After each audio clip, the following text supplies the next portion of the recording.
The next person I'm getting to introduce is Debra Medina. She helped us so much during the local and state and even national campaigning for Ron Paul. She had come under a lot of persecution and a lot of fire from some of the things that she had done. And here she is. Debra Medina, ladies and gentlemen.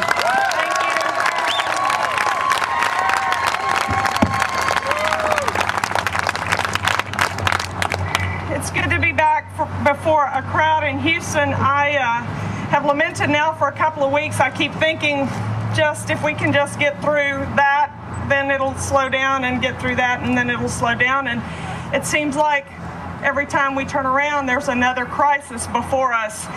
If it wasn't clear to you, I think Bill said October 3rd, October 6th, if it wasn't clear to you before then, it's got to be abundantly clear to you now that our nation is in the midst of an ideological crisis.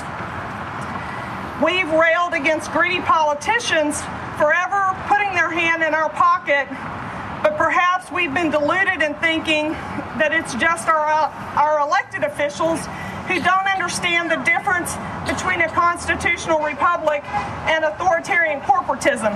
It seems many of our top-ranking CEOs have been afflicted by some sort of strange ideologic schizophrenia.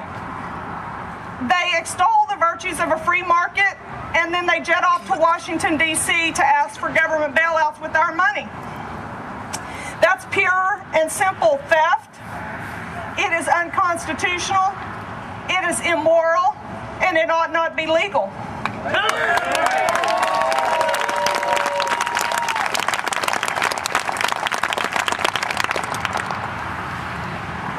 We've got to quit excusing that kind of behavior.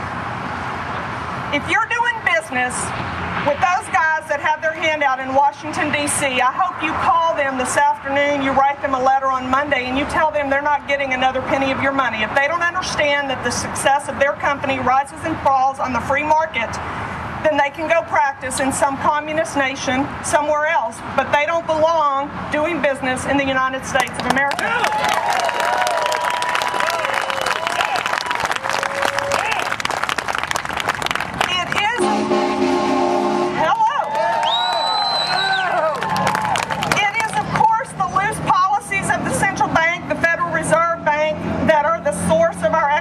Woes.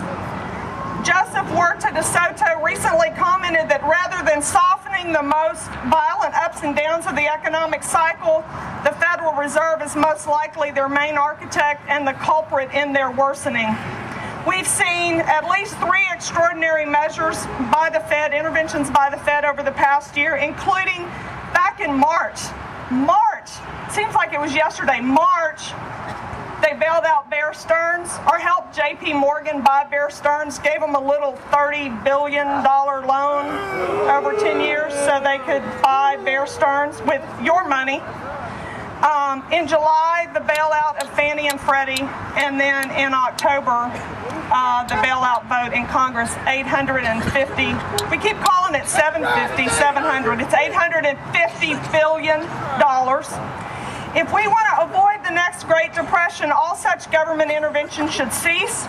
History has well demonstrated that government intervention only lengthens the crisis and increases its overall cost. A central bank cannot possibly predict and implement the most advantageous monetary policy at every moment.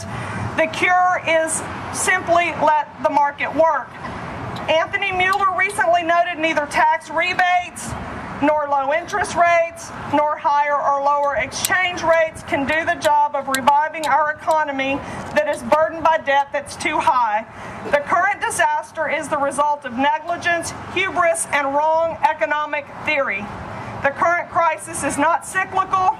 It is a symptom of imbalance in the real economy, and only the free market, unhampered, will fix the problem.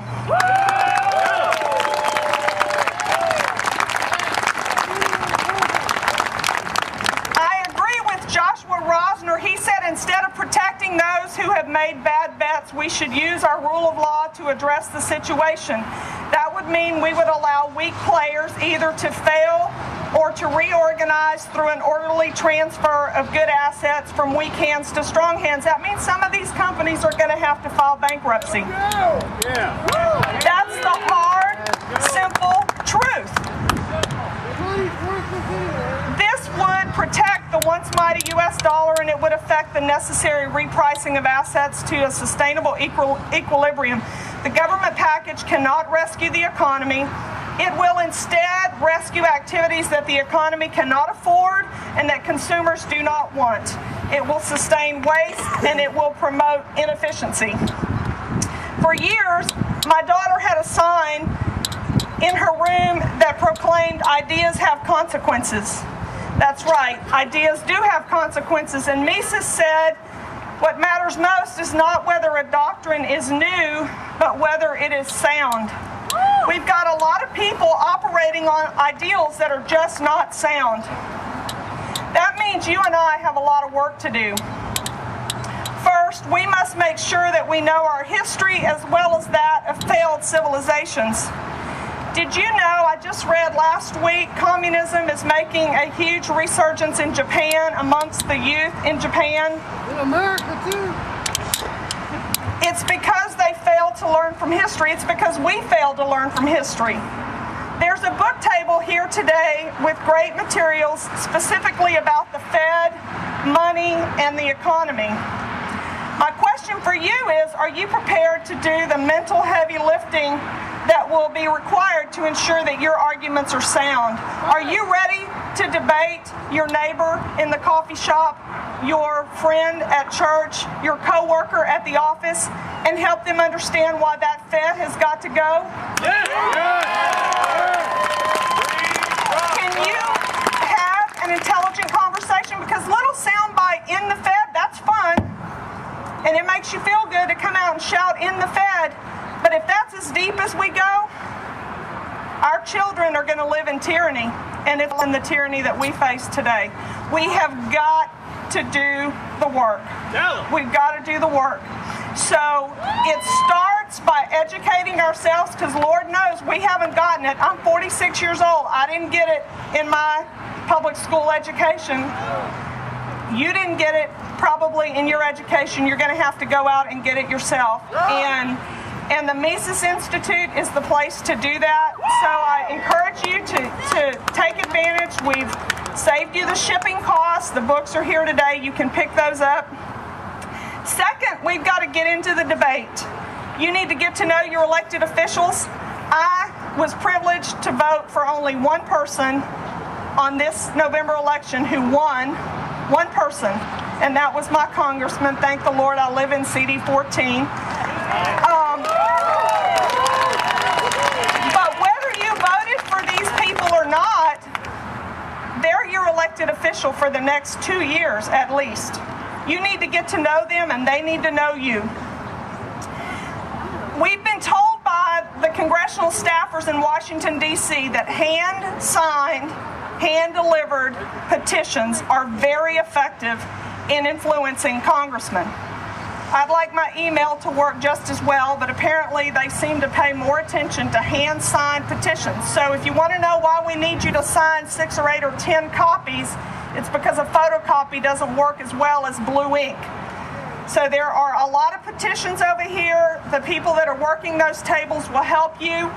These petitions encourage Congress to incorporate language from H.R. 2754 and 2755.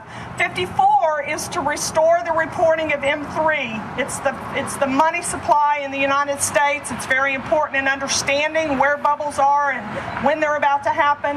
The Fed quit reporting that some time ago. We'd like to see that